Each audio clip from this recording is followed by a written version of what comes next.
Because I feel like as far as a movie, good or bad, you wouldn't be upset if you worked on it, at least for the very least for the experience, where you could either learn a lesson from it being bad or actually learn lessons from it being good as well. Oh yeah, you can learn. I'd say that to a lot of people. Like whenever people are bitching to me about like, oh, I worked on this bad movie, I'm like, you can learn more from working on a bad movie than a good movie.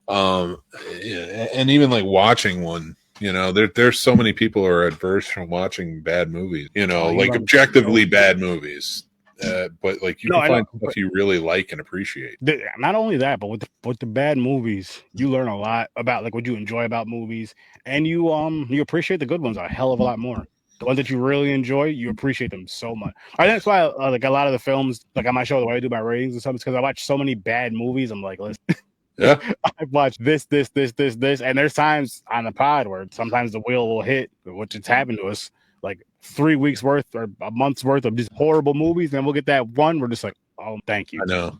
It's and you know what, like yeah, we just did that with Rat Pack too. That was one aspect of it. But like for me, like when I'm watching, like especially for reviewing, taking it from that perspective, you and this, I think this for filmmaking too, or any aspect of anything really, like, but like you can learn more, or you can learn better how to comprehend the stories from watching bad. Oh yeah, because you see that. Not only bad movies, but bad movies. No. But with bad movies, especially to where it's like everything's bad about, especially the story. It's like because a lot of times where the movie's bad because you can have pretty good acting or good acting and just really just it could be just written terribly. Like the people are hitting their roles, but the story's going nowhere. And you do appreciate that because just like these people are really good. Like I would love to see them in a better I don't know if it's better produced or better directed. You'd be able to answer that more than I could, but just depends. A better story is what I'm saying. As far as like how it's going, like a better story, a better paced story, this, that, and the third. Because it can even have beautiful visuals, but the story's just like thrown way over there. It's like they spent the money, whatever. It's like they had the experts for everything but the story. Well, it's kind of like I was talking about Black Phone earlier. Not to give anything away because I know you're going to watch it, but like we've seen the trailers and we've been saying like it has a lot of aspects that remind us of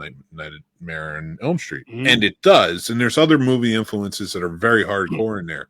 But when you're watching this, you get this sense of like, it's a well-directed movie. Scott Derrickson is a very good director. He directed the first one. So to say that it's not a well-directed, you're an idiot because like everyone in it's giving good performance. The problem is when you walk out of a movie, you have to ask yourself,